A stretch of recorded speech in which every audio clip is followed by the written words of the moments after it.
First of all, the EPAC TV News welcomes everyone. India lengak na matam pumada Manipur BJP lengak thamduna lamdam asigi lengak sasan tung koine tawba pami haibadu hausik Manipur oiriba phiba machine mayek sengna adumuk takle haibi yai masiga asengma marma ma haibabu Manipur tholiba sahi ani solaba lalasi BJP lengak sasan gi matam thokibani lalasi loishin gi hairabadi BJP gi double engine lengak na atenma matam gi manung loishin bi yarambani adubu lalasi loishinna bu lofam thokpa thodang sing adu double engine lengak na lawduna le khibidagi Manipur miyam awabagi ipakti iyak na duna leiringai popular government muthatlaga Manipur president rule thamjilakibani Manipur tholiba lalasi gi manungda BJP lengak manungda yamna chaun muknaba amadi matam adugi chief minister sindokadabani haibagi lalong kaya mapan thokna chatharaki Rajniti ga chau bustarang na basin maram oiduna opposition congress ki maikidagi Manipur legislative assembly gi mifam pangthokko matamda no confidence motion pokhatkani haiduna phong lo thoraki Kariguma no confidence motion pokhlaklabadi suksoi choidana BJP maithiragani maram maduna BJP gi lengak Manipur leitana bagi maram oiragani haibadagi phampham thokpa assembly gi mifam phamdana matam madugi chief minister N Biren bu chief minister phamdagi resign to hollaba matung Manipur PR thamdilakiban Masig asing maram oigani haina singnariba asi kariguma no confidence motion mai pakpa tarabadi Manipur BJP lengak amkhana leiraro Lal manung da pangthokiba parliament ki mikhal dasu BJP ki MP mirep animak mai thiduna Congress ki mirep ani mai pakpa oikiban Masin maram oiduna mathang assembly election mifam pangthokpa dasu BJP ki mirep sing vote karak bungam daduna BJP lengak sem sungam ngumlaro haibis khangbadagi Manipur assembly animation suspension thamdilaba matungda PR lengak thamlakkiban Loinana Manipur da makatana BJP lengak am semnabagi khudongchabadu PR manung asida center lengak na lowna hotrakpani Maduna makhui apambai thungnabagi damakta Manipur tholib sahi ani helab lalasi losinana bu khonadana lairakpagi maram oigani haibisi myang singnabani Hauzik center lengak na anubul singba am khallaga Manipur da hana kum BJP gi lengak am laihanaba yamna kanna hotnari Atuba matamgi manungda BJP lengak ama Manipur suksoi soidana lakpa yabagi thajabadu yam nakna leire matang asida neinaba yaribadi Manipur da BJP asi maru phangna taduna sau phana leihaunaba hotnaba asi bharat lengak na khwaitagi maru oina lowe aduga Manipur da tholiba lal asidi losinana bu hotnadi haibasisu Manipur miyam da mayek sina khangan bugum towe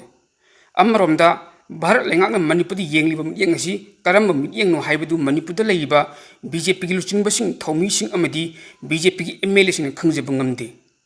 makoina khangba ngamlibasi makoina pamba mi ama chief minister ohelaba matungda anauba lengak semlaga makoina minister oiduna lengak san tawraga haina humna panba pami haibasi laibak miyamna khangi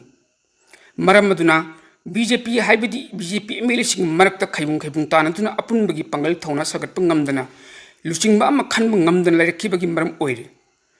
Matuba hojik Manipur president rule sasan lairakpa tha kaya sujilaklabasu center na Manipur yengliba miyang asidi Manipur miyang warning laga wajau aikhoi gidi Manipur da BJP maru maratana leihaunaba thorang paikhattaba yadi haibadu makhoina tawthorakpa thabak china mayak sengna takli haibasi aikhoi gi BJP gi MLA sin khanggadabani Maram maduna maribak Manipur kanbabudi anuba lengak semlaga chief minister amadi minister oibani hen lumna lawduna lairakpadagi Manipur da tholiba lalasi losinaba ngamdabani haibasi aikhoi gi MLA singnasu khangbam thoki haina khalle Manipur da tholiba sahi ani helaklaba lalasi su miyang gi mihut oiba MLA singna amatoina punsinduna center gi luchingba sing unaduna lawfam thokpa thodang adu lawbung ngamdana lairibasi yamna lalle Masida natana maribak Manipur gi miyambu buffer zone amadi red zone langoi chanduna masagi maramdamda maning tamna chathok chasin tawba yadana lairaba phawbada MLA singna ningaidana laitholiba asina takpadi maribak miyambu karisu leiti haina khanbani haibi yai MLA kayadi aeroplane tongduna Delhi amadi Bharat ki mafam chungda maning tamna chathok chasin tawriba asina Manipur gi miyam free movement oire haina lawbusu langani Karigidamakta sahi ani helaklaba Manipur da tholiba lalasi aikhoi gi MLA sing losinaba hotnaba ngamdribana Lal losinaba hotnabagi mahutta popular government am semgani haibaromda puning changduna leirabasu MLA sing marakta tokai tabadagi hojik phawbada anauba lengak ama semma ngamdana leiribasini anauba lengak ama semgi haina Bharat lengak ki mafamda haijagadaba natte Indian constitution gi anauba lengak ama semnabagi piriba hak adu aikhoi gi MLA sing munna khanggadabani anauba lengak ama semdringi mamangda lengak adu gi luchingba oigidolba mi adu yetnaba amata leitana hana puthokpa mathau tai Madu putoklaba matungda anauba lengak semlagi haidun governor to chumnatagi pau piraga loire ꯑꯗꯨꯕꯨ ꯇꯧꯐꯝ ꯊꯣꯛꯄ Indian ꯀꯟꯁꯇꯤꯇ꯭ꯌꯨꯁꯟꯅ ꯂꯩꯉꯥꯛ ꯑꯃ ꯁꯦꯝꯕ ꯃꯇꯝꯗ ꯄꯤꯔꯤꯕ ꯃꯊꯧ ꯃꯉꯝ ꯑꯗꯨ ꯑꯩꯈꯣꯏꯒꯤ MLAꯁꯤꯡꯅ ꯀꯔꯤꯒꯨꯝꯕꯇ ꯈꯪꯗꯨꯅ ꯂꯩꯕꯥꯛ ꯃꯤꯌꯥꯝꯕꯨ ꯂꯥꯜꯒꯤ ꯃꯆꯪ ꯃꯔꯛꯇ ꯂꯪꯁꯤꯟꯗꯨꯅ ꯊꯝꯂꯒ ꯅꯤꯡꯉꯥꯏꯗꯅ ꯂꯩꯊꯣꯛꯄꯁꯤ ꯌꯥꯝꯅ ꯂꯥꯜꯂꯤ ꯍꯧꯖꯤꯛꯇꯤ ꯂꯩꯕꯥꯛ ꯃꯤꯌꯥꯝꯅ ꯃꯤꯌꯥꯝꯒꯤ ꯃꯤꯍꯨꯠ ꯑꯣꯏꯔꯤꯕ MLAꯁꯤꯡ ꯑꯁꯤ ꯃꯁꯛꯁꯨ ꯈꯪꯉꯤ ꯃꯃꯤꯡꯁꯨ ꯈꯪꯉꯤ ꯅꯈꯣꯏ ꯀꯅꯥ ꯀꯅꯥꯅꯣ ꯍꯥꯏꯕꯗꯨ ꯈꯪꯉꯤ ꯍꯥꯏꯕꯗꯨ ꯌꯧꯔꯦ ꯑꯣꯏꯔꯤꯕ ꯐꯤꯕꯝ ꯑꯁꯤ ꯐꯥꯎꯕꯗ MLAꯁꯤꯡꯅ ꯄꯥꯡꯊꯣꯛꯐꯝ ꯊꯣꯛꯄ ꯂꯩꯕꯥꯛ ꯉꯥꯛꯄꯒꯤ ꯊꯧꯗꯥꯡ ꯑꯗꯨ ꯃꯁꯛ ꯊꯣꯛꯅ ꯄꯥꯡꯊꯣꯛꯇꯕꯅ ꯃꯔꯝ ꯑꯣꯏꯔꯒ ꯍꯥꯏꯕꯗꯤ ꯂꯩꯕꯥꯛ ꯃꯤꯌꯥꯝꯒꯤ ꯃꯐꯝꯗꯒꯤ ꯌꯣꯛꯈꯣꯛꯂꯥꯜ ꯍꯥꯏꯕꯗꯨ ꯂꯥꯛꯄ ꯌꯥꯏ ꯍꯥꯏꯕꯁꯤ ꯈꯪꯕ ꯆꯨꯝꯒꯅꯤ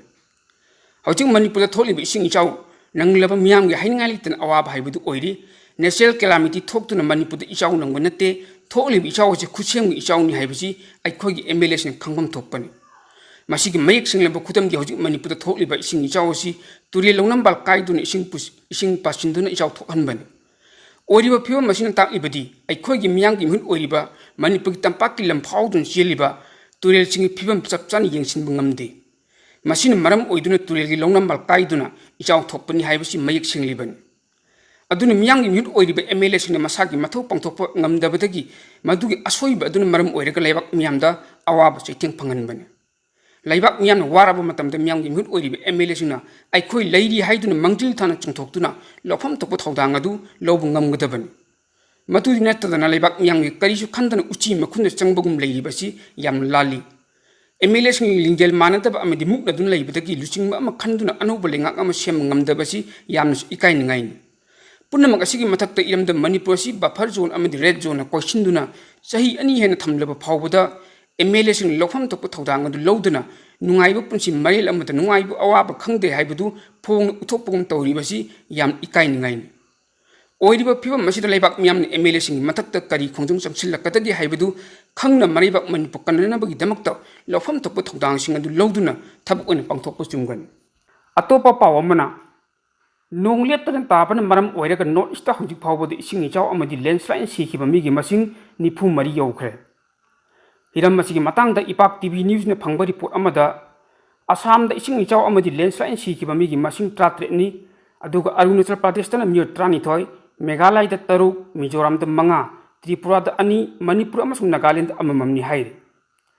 ꯑꯁꯥꯝ ꯁ꯭ꯇꯦꯠ ꯗꯤꯖꯥꯁꯇꯔ ꯃꯦꯅꯦꯖꯃꯦꯟꯠ ꯑꯣꯊꯣꯔꯤꯇꯤꯒꯤ ꯔꯤꯄꯣꯔꯠꯅ ꯍꯥꯏꯔꯤꯕꯅ ꯁ꯭ꯇꯦꯠ ꯑꯗꯨꯒꯤ ꯇꯣꯉꯥꯟ-ꯇꯣꯉꯥꯟꯕ ꯗꯤꯁꯇ꯭ꯔꯤꯛ 12ꯗ ꯏꯆꯥꯎ ꯃꯥꯌꯣꯛꯅꯕꯗꯒꯤ ꯃꯤꯑꯣꯏ ꯂꯥꯈ 6.5 ꯏꯆꯥꯎꯒꯤ ꯑꯋꯥꯕ ꯃꯥꯌꯣꯛꯅꯔꯤ ꯑꯔꯨꯅꯥꯆꯜ ꯄ꯭ꯔꯗꯦꯁꯇꯅ ꯗꯤꯁꯇ꯭ꯔꯤꯛ 23ꯀꯤ ꯈꯨꯡꯒꯪ 183 ꯏꯆꯥꯎ ꯃꯥꯌꯣꯛꯅꯔꯤ ꯍꯧꯖꯤꯛ ꯐꯥꯎꯕꯗ ꯏꯆꯥꯎ ꯑꯁꯤꯅ मरम ओइरगा युम 150 अमांगा थोखरे लंबी 50 पावर लाइन 33 वाटर सप्लाई 15 अमदी स्कूल अनीसु अमांगा थोखरे हाइना इपाक टीवी न्यूज ने फंग रिपोर्ट असिना हाइरि हंतक स्टेट असिदा हौखिबा नुमित खरनी असिदा नोंग लेप्तन सुरकपदगी चिंगम मदि तंपाकि मफम सिंग लैरिबा मरुइबा तुएल सिंग इमाई हेंगलक्तुना तुएलदगी इसिंग पथोरकपा अमदि तुएल तोरबान काइदुना इसिंग इचाव थोक्तुना म्याम अवाबा मयुकनरि इचाव असिदा मियो लिसिंग 53 चंगा लोम अवाबा मयुकनरि अदुगी युम लिसिंग 10 चमरी हुमदा तरे लोमसु अमांगा थोहल्ले हौजिक थोकलिबा इसिंग इचाव असिगी अवाबा कोक्तरी तंपाकि मरुइबा तुएल इम्फाल तुएल नंबुल तुएल कोंगबा तुएल इरिल तुएल इसिंगी इमाई खरा हंथरबसु खुदुंग थिनिंगाइदा अदुम ओइरि हाइबि याय लोइनना चिंगदा लैरिबा मरुइबा तुएल सिंगी फिबमसु खुदुंग थिनिंगाइ ओइबा फिबमदा लैरिबनि मयाय वरप्तगी हौना अकनबा मोंदा चुखिबा कुंगी नोंगदुना मरम ओइरगा चिंग मदि तंपाकि तोंगान मफमसिंगदा चेलिबा तुएलगी तोरबान सिंग काइखिबा अदु हौजिक मपुंग फाना निंगथिना मेसिनबगी थबकु चथरि हौजिक कुंगी नोंग लाकपदा ngairi नोंग चुरकदबा मतमदि यामना वाटलि मरम अदुना हौजिक थोकलिबा इसिंग इचाव असिदा तुएल तोरबान काइखिबा मफमसिंगदा मतिक चाना निंगथिना सेमनि सजिन दरकार ओइरि मरमदि हौखिबा चहिदा कोंगबा तुएलगी ताथोक मपालदा तुएल काइखिबा मफम अदुमक्तदा हंदकसु अमुक हन्ना तुएल तोरबान काइदुना मियाम अवाब मयोकनरिबनि मफम अदुगी खुंजासिंगना तुएल तोरबान काइफम मदुदा थबक सुखिबगी मोंग अदु पेनदबा अमदि साउनिंगबा फोंदोक्तुना लेंगाकि मरि लेनबा डिपार्टमेंटदा पेनदबा फोंग कया फोंदोरपा थेंगने लोइनना इम्फाल ईस्ट डिस्ट्रिक्ट की सेंगमाई एसीगी मनुचना लैबा अबुलोक तुएलदा इचाउगी इरैदा चेंथकिबा मियो अमसु सीने फंगबा लैख्रबनि हौजिक थोकलिबा इचाउ असिदा मिसी मिना असोक अपल अमदि युम कई अमसुं लनथुम पाक चाउना अमांगा थोकलिबनि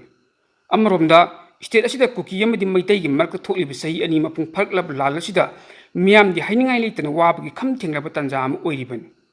अदुगा अमुकसु स्टेट असिदा लैरंबा बीजेपी न लुचिंगबा लेंगाक अदुसु फमुन्नबगी वहौदा चीफ मिनिस्टर फम थाथोक्तुना प्रेसिडेंट रूल चलाइरिबनि अमुकसु हंदक उखुलदा पांथोकिबा 5 सुबा सिओली फेस्टिवल की पाउलोबु चटपा पाउमिसिंगना तोंगबा स्टेट बसता Manipur Tabu Wai Loktoku Haibi Wapamdagi, Miam Tongan Kundang Kaya Sinduna, Irang Lusin Ribbon. Marak Asida, Sing Shao Amutukil Latun, State Asiki Miam, Awabagi Matata Awab Amuhapsil Latuna, Adukim Awab Mayukna Ribbon. Maramaduna, how you state Asida told me Sing Shao Asiki Java report adu, PR Lengak Asibu, Pai Manipur Governor Centerda, Pisindun Atuba Matang Manunda, National Calamity totally high in Lautok Nabu Hotnakaban. State calamity Lautok Trabadi Chow, Shin Sohan Trabamiam, Punambak, Matik Java compensation Pangungamloy. Maramdi, Ishaoshin Impal West District Amta Toki among the Yumkai Lantum Yauna, Yamna Pakson among the Tokliban. Adu state Asiki Tongan Maching Meditangi Mapamsing the Zoo, Ishaoshin among the Tokliban. Punamasi PR Lengak as in a field of Chatuna, Ishaoshin Chokan level Kudong Java, Java report Amashimduna, Atuba the center the Tanabu Hotnagaban. Centernas state as the labor Miangi, Chawi, Awa Nanki Amadi, Mang Taki Adu Java Pongkom Tok, Punamak, Panganabu Hotnagaban. Our state as the Kunginong Lak Patangairi, Ishaw, Lipton Tinadun Awam Yuknari. Kunginong Surakatamatam Dianos Watliban, Maramaduna, Water Resource Department Amadi State Disaster Management Authority Sina, Hangat Yangshin Amamatoktai. Maramdi, state as the Chay couldn't get Sing Chow Amadi, Awaba Animakti Adabuk Tokun Lap Libani.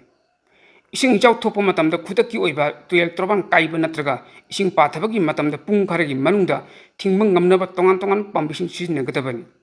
Loinana, totally Chow Dugi Matic Java Pangam Topa, Tiambangadu, Miam the Mapung Pan Pangana Hotnagataban. Ningsing Bayai,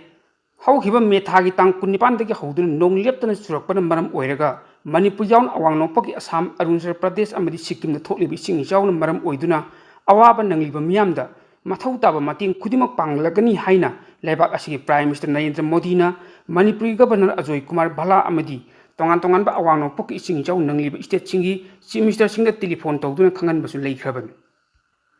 Taubal Moising Tongzaugi, Madrasa Usmania Campus to Laiba, AR Multi Enterprises ta mobile phone, Makal Kuding Maki accessories sing agriculture items sing. 2-wheeler, 3-wheeler amadi 4-wheeler gari singi mobile yauna tongan ba potlang kaya suna yonjari. Miyamgi khudong sa nabagi damakhallaga potlang khuding maklaubada yamna sauna discount pijari. Maram asina AR Multi Enterprises ta lakpiduna khudong sa balaubiyo haina. Enterprises asigi maikaidagi miyamda afil taurakli. Hello everyone, it is IPAP TV News, a news networking channel dedicated to the cause of human rights.